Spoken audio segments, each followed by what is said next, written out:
My name's Clare Campbell and I am a founder at Thistle, a weaving mill just north of Inverness, the only weaving mill on the mainland Highland region. And we have our own store, Rebel Row, here in the capital, Inverness. Well, I'm delighted to be joined by Clare on this Growth for Good podcast, the very first one. So it's fantastic to be getting a disruptor, an entrepreneur, a person who's grown quality through manufacturing, who's in retail, who's kind of done it all and is known across the Highlands. So thank you for taking your time to join us today. Gosh, the honour is all mine, Drew. The first is worst. Do you know that? I'm sure it'll be best in a long time.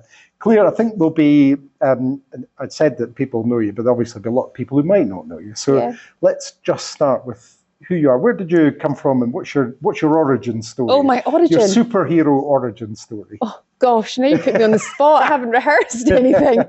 Well, I came from this planet, born in Inverness. Mm-hmm. But yeah, I'm born here and lived here my whole life. Went away for a few years to study accounting and finance. So I went off and became a chartered accountant, which I practiced for 13 years, both in industry and in professional practice. And then reached my mid-30s and kind of questioned a little bit about, what's it all about? So profound in my mid-30s maybe, but and I just embarked. It seems so crazy now the last 6 years that I can't actually remember sometimes why I'm doing what I'm doing, but I can. People often say to me, "So why? What made you want to start?" And so what did you? I know. I need to come up with something. Yeah. Maybe year 10 I will, but I just it was a head and heart thing. I'd learned so much from so many amazing business people across the region, and I just wanted to kind of maybe, I suppose, experiment with cultures. And maybe there was that corporate rebel in me in terms of understanding how models and how things could be done differently. But in particular with tartan, what fascinated me then and does now, and with other things going on, is that tartan is so iconic to Scotland and the Highlands. And when it dawned on me how there was no mills in the mainland region at all, I thought, gosh, having worked as an accountant, seeing industries like oil and gas and tourism, food and drink, services, all flourish. And then, gosh, whiskey, we have all these icons, but there was just no manufacturing anymore. So I just kind of thought mid-30s, now's a good time. The kids were still relatively small, but not too small to let dad do more.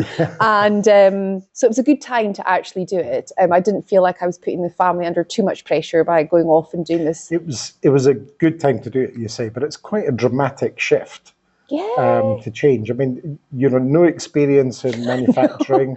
Nope. No experience in, the trade, as it were. No. So you must have made a decision to just go for it. And I know you can't say why, but just want to press you on your motivation for making that change. It's very bold. Yeah. Imposter syndrome it's only just the 6 years that I've actually feel like I'm qualified. I've earned my stripes. But what really pushed me was, I was in a particular role. And I love working hard. I love making a difference. I love solving problems. And I've had the pleasure of doing that with some brilliant teams and brilliant people in the Highlands. And I just had this itch to maybe just, lead a little bit more myself and finance, you're very much, that's your role. As an accountant, I was always fascinated with operations. So I was more in the guts of things rather than the classic, maybe bean counter role, shall we say. So that itch needed to be scratched. But then with tartan, and the bold move, shall we say, mad move, more like, was just going through personal experiences, which I'm sure you'll be able to relate to, Drew, when you realise how short life is. When you lose someone at the wrong time. It was the wrong time for them. And it has a profound effect on you. And it doesn't, for me, I was 21 when it happened to me. So this was nearly 14 years later, after I lost my brother. But it was always there. And I'm probably developing a bit of courage as well. I was very much a civil conformist as an accountant, which you need to be. And you realise how short life is, and you want to, what is life all about? What will people remember you for? And there was just this desire to do something more than be a good accountant maybe, and what that benefits gave to me and my family were incredible, but sometimes that means nothing. So yeah. So you mentioned losing the imposter syndrome for the past 6 years, and understanding you could do it. If you could travel back in time and have a chat with yourself about that imposter syndrome, say you were 22, 23-year-old. What would you? It's impossible to do, but I suppose like me, you want to reach out to other people and say you don't have to worry about some of the things you worry about. What would you say to the young Clare? Oh, absolutely. And I think one thing is we're living a very different time. And I hope, with voices and movements and other people out there, there's more of a questioning of the why.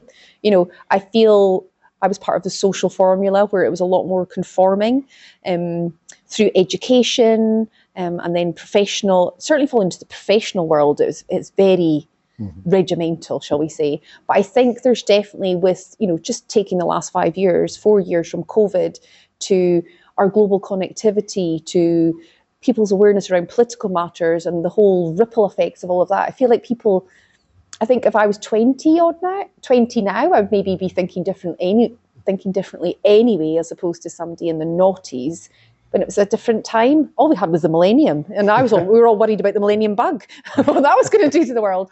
So I don't know if I would travel back. Maybe I would travel back and say, make sure they don't invent XYZ digital. Make sure they don't make mobile phones into like these computers that will dominate your life.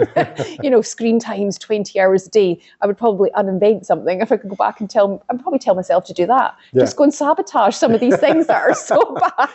But from a point of view of, encouraging people to kind of strike out and do something different, what do you think would be the key things that you'd want to pass on? I think it's, one is it will be scary. You will be super tired. You will be anxious. You will be frustrated. But just build a group around you. And no question is a silly question.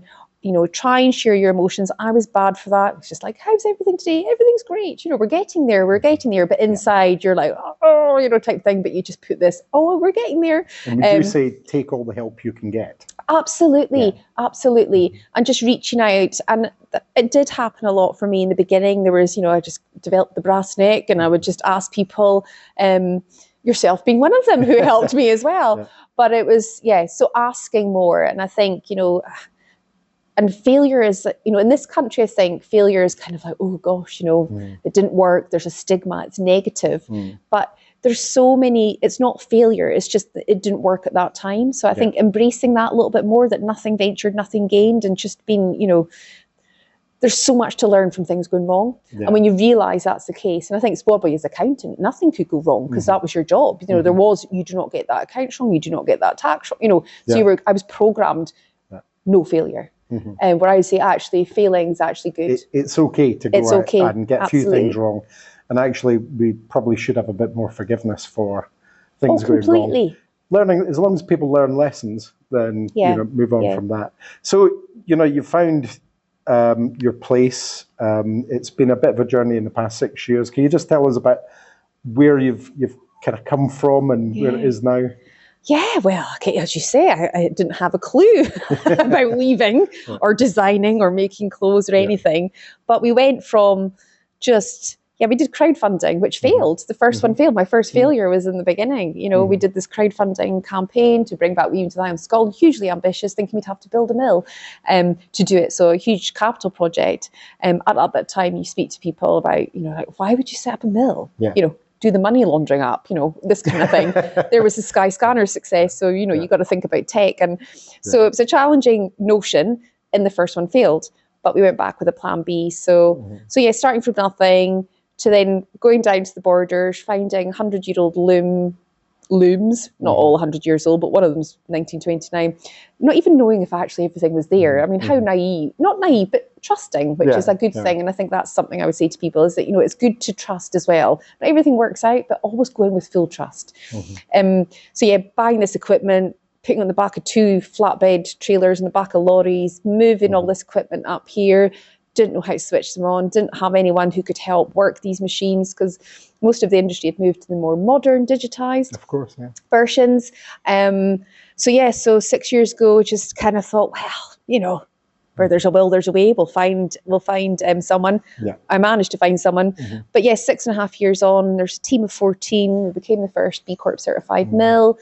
We've become much braver in who we are and who we're not, and how we communicate that, and how we communicate that, what channels and what have you. But so 6 years on, we're now into not just trying to bring the weaving of tartan home as a small mill. We now have this desire to bring an industry home for the people of the Highlands, which is where we're at now. I want to ask you about that in a minute. You mentioned B Corp there. And everybody, for those people listening, might not know what B Corp accreditation is. Can you just tell us, because it's about values and how you run your business? Absolutely. I think, B Corp was kind of more of a kind of born in the USA. So Patagonia is a big brand that most people have heard of, and Yvon Chouinard, most recently, a couple of years ago, gave all his put all his shares into trust. But really, it's about this phrase of people and planet before profit, donut economics, that kind of thing. And what I really liked about that particular certification, as opposed to maybe other pay and display ones.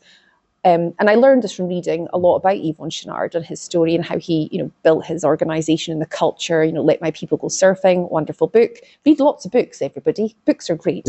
Quotes are brilliant because you just take 2 seconds. So B Corp, I found that, and we found that within a year of starting the mill. And what I really liked about that, so one is it's just good ethics. It's been a good business. And I know there's questions out there about B Corp being, is it gaslighting? Is it greenwashing? Who can be B Corp? How are they a B Corp? But what I like to say to people is that there is a legal change to all of those businesses that sign up for that. And no business is perfect. When we're in the business of creating, we're consuming.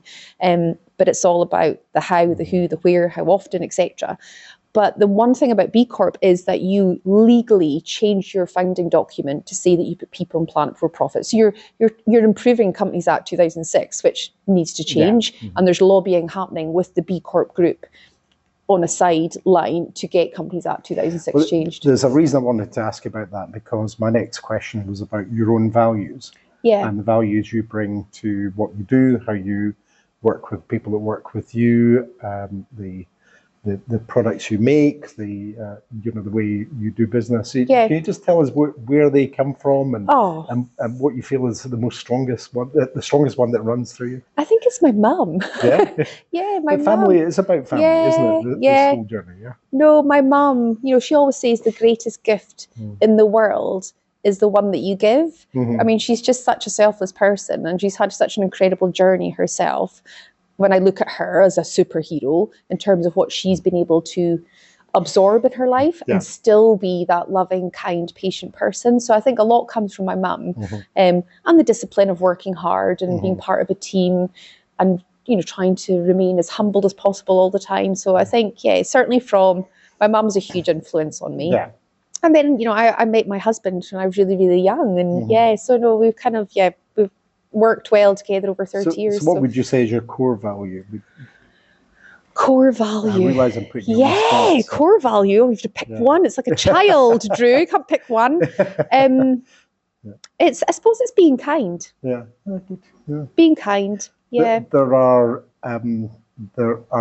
some great answers, I'm sure, to that question, but I can't think of a nicer one than being kind. And that before we go on to talk about something that you're doing, which is exciting, I think that's one of the things about doing growth for good, is that you get to meet good people doing good things and doing good things with their businesses and organizations. So for me, that hearing that word kind is a really good thing. And it's missing from business, it's missing from society a lot.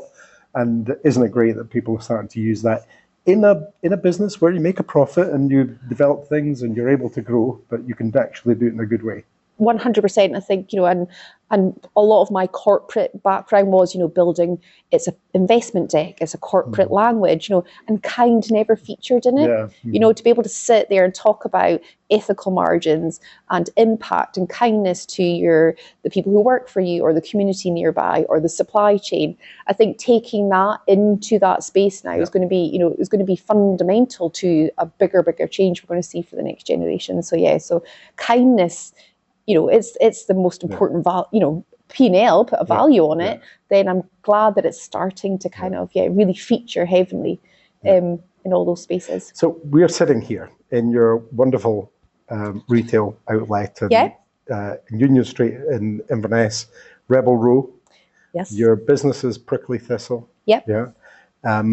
You've got a great track record of doing what you've been doing up until now, but you're itching to do more. Tell me what's next for you. Yeah, well, this is it. There was the epiphany, the why. So, and to say to other people as well, sometimes what you start out to do quite often is not what you end up doing. That is, and I know people hear that all the time, or say it all the time, but but you have to sometimes just go through all of those and, wrong directions, but it's lessons learned. But where we are today. So again, imposter syndrome, gaining a bit more courage myself, realizing that, no place like home. I love the Highlands, and I was probably misguided a little bit, because we listen to lots of people, and it's good to listen to everyone, but you don't need to take everyone's advice. And I tried to follow everything that everyone told me. Again, conforming accountant, probably more than anything else. But then I realised no place like home, and there was something really special about this region. And, knowing the story of Tartan, and it can be very stereotyped, there's the romantic side, there's the luxury side, it can be quite exclusive. There's a lot of things about it that are maybe not the values we want for our cloth. But then you kind of take that in the context of where we are today for social justice and environmental justice. I just had this kind of, epiphany of thinking, how could something that is a global icon could be a key to solving some acts of social and environmental justice for the Highlands, create a blueprint in our little region, which is loved the world over, but it's a blueprint that is going to be the best free open source franchise ever. And it's just bringing in that circular mindset, but driving equity in a different way from what has been the traditional last 100 years or so of how we develop growth and how we, inspire people to do things. So how that is manifesting. So right now, part one of the trilogy is that we have just announced that we are making a request of the governments, so both Holyrood and Westminster, is to create a Highland Tartan Act. And this is I suppose a version 2.0 of the Harris Tweed Act, because it's quite fascinating. It was established in 1993 at the Parliament before devolved governments, that was really to protect the making of tweed in Harris. We make tweed all over the UK, Borders tweed, Yorkshire tweed, and really it was about recognising that if somebody wanted to buy tweed to give back to the community of Harris, they could do that in a very clear legal way. And I feel now, having been doing this for 6 years, Highland region has a role in the story of Tartan. Highland dress being an obvious, if I was in the court, I would be arguing with lots of evidence as to why. But so we want to mirror what was established in 1993 in a slightly different government structure, but also learn from the Harris Tweed Act and how we can, and do a kind of next version of it. But why do you feel that's important? Why do you feel it's an important step? I mean, I feel, so one is, so some people will say, well, what would you do if you're the only mill in the mainland? And we do have a weavers in Skye, which is part of Highland region, but we're the only one on the mainland of the Highland region. Why would you want that? And so it's a great question. And one is recognising all of the natural assets that are associated with the Highlands and how much of that is actually in the hands of the Highlanders. And this goes to some of the land reform questions that we're seeing with regards to the work that Andy Whiteman's done. Large estates, we're looking at, the green energy, renewable energy space, we're looking at the tourism space, how much actually sits in the hands of Highlanders, that true equity. So it's maybe taking on some bigger principles than just the tartan side of things. So we're trying to show, this belongs to the Highlanders, and bringing back some of that long-term benefit to the hands rather than something come in, do very, very well for 10, 20, 30 years and then just parachute back out again. So we want to take tartan back to the Highlands for the hands of Highlanders, so it's not for profit, which is so fundamental to the blueprint. And by recognising the Highland role, then you think, okay, this is a huge global market in terms of this cloth in all different spheres. If you could bring a slightly bigger percentage of that global market to this region as a seed funding vehicle, there are so many more things around the fabric of our region, the fabric of the planet, that could be done. It starts to bring, that base capital that I think Highlanders, that's all they need to go off and show how super creative they can be. And this is, for some people, it's a bit like, what are you talking about? I'll talk about wind turbines, I'll talk about a coat, and I'll talk about a car, and I'll talk about wool. It can be quite overwhelming, but natural fibres can be shared from one industry to another over a 100-year lifetime. And what kind of response? You've been telling people about this. What kind of response have you had? One is, so many people go, I can't believe it doesn't already exist, because it is so iconic to the Highland region. And why do you feel it hasn't been brought forward before? Do I want to say that on here? I mean, why? And I think, well, it does go back to the Culloden, and the clearances and the suppression of the Highlands, because the industry, anything banned becomes super cool as soon as the ban's lifted. So it was banned in 1746, repealed in 1782. And, there were some very entrepreneurial minds that recognised the value of this, and it became very Central Belt focused in Scotland. So the industry mushroomed massively across the Central Belt. Highlanders, we've created the diaspora. There were so many of us out there. So the industry never ever got a chance to actually come home. And I don't think it ever really had. I mean, we had Hunters of Brora for a long period of time, certainly, in terms of tweed and everything that they were doing. But that was pretty much it. So I think there was no one to fight the cause, because really, why would somebody in another region, and I have spoken to people in other regions who are weavers, to explain the reason and rationale. This is it. But maybe there was a perceived threat then, actually, if we recognise this as something as Highland, then, but we want to make it here, why would somebody else from another region do that? But I think there is a respect and understanding as to why we're asking for it now. Because people can make tweed, but it's just not Harris tweed. Absolutely. People can make tartan, it's just won't be Highland. You're talking about Highland tartan. Absolutely, absolutely. And everyone I've spoken to over the last 6 months, and the industry in particular, is making them aware of where we're coming from, because we don't want to be, we want the global market in the Highlands, and we want to make every kilt on the planet in the Highlands. We want to be able just to use a little bit of the income that is, is directed into that space. And some people might think it's Highland, but they can do that now. We can use that for other things. So you were saying, people were saying, why has this not happened before? And, there's a bit of a groundswell behind the idea? No, absolutely. One is, why does it not exist? And then immediately, how exciting, how amazing to bring it back. Nearly 300 years ago, it was banned. It was referred to as Highland garb, and there's all the different technicalities around. Tartan wasn't banned, that is for sure, but the wearing of tartan in particular, look, shall we say, was banned. But everyone's really excited at this notion of actually this is part of our cultural identity. We're an Indigenous community in the Highlands. Then, bringing it home is really quite exciting. And there must be enormous potential. I mean, gosh, I talk for Scotland, as you know, Drew. Well, it's quite good when you're doing the podcast. Spoken to everyone, as many people as possible, lots of stakeholders who'd be involved in this, and both in the Highlands, in Scotland, across the UK, internationally, and just letting people know what we're trying to do. But everyone's just been so supportive of it, and I think, take aside the tartan, the Highland, the story, the films, all that kind of stuff, the principles of giving back, going back to the greatest gift in the world is to give, my mum always says, is that we're giving, no matter where we are in the world, we recognise now that we've maybe taken things from people we shouldn't have, and this is, this is a big movement over the next few decades, I think, where we recognise, we have to give things back, and it feels good to do that, and everyone actually does win from that. So So for people who want to get behind this, what's your call to action? Oh, yes. So plug the website. Yeah. The not-for-profit website is set up. So the trust is going to be called Highland Kyme Trust. So hcdtrust.org is where the website is. And this is where we're just really simply building a mailing list of people who want to know more about as the trilogy, starts to reveal itself as part 2 and part 3.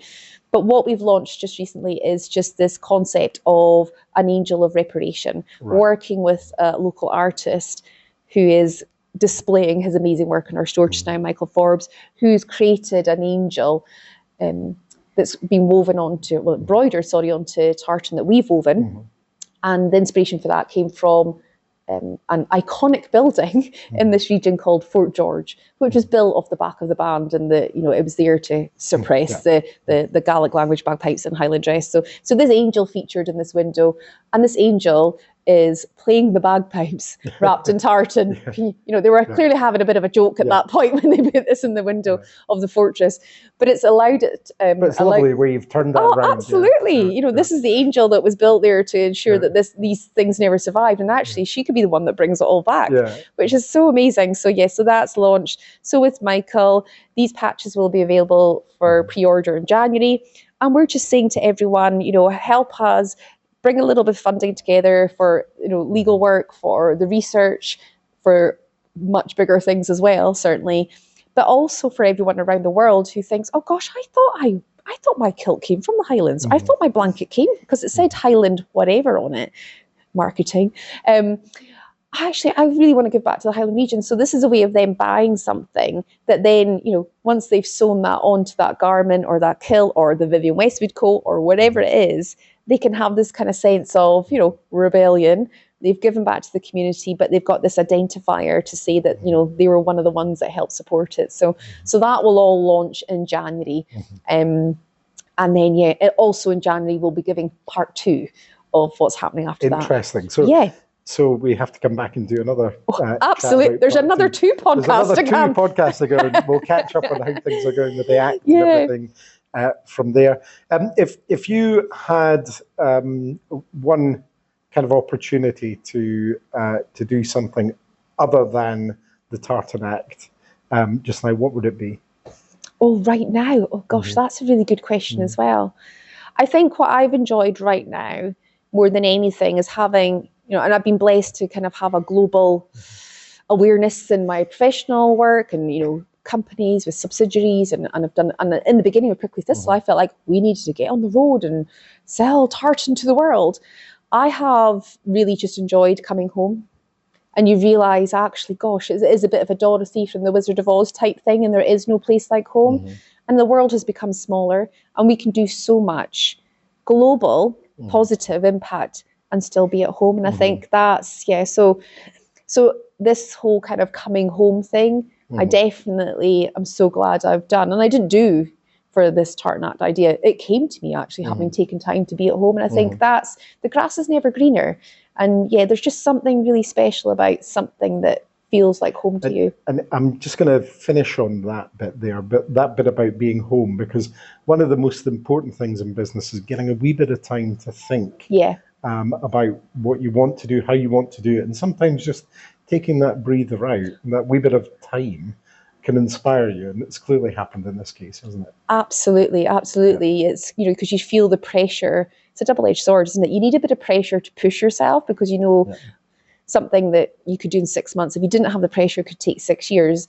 Then the one is you're always feeling like you're not getting there.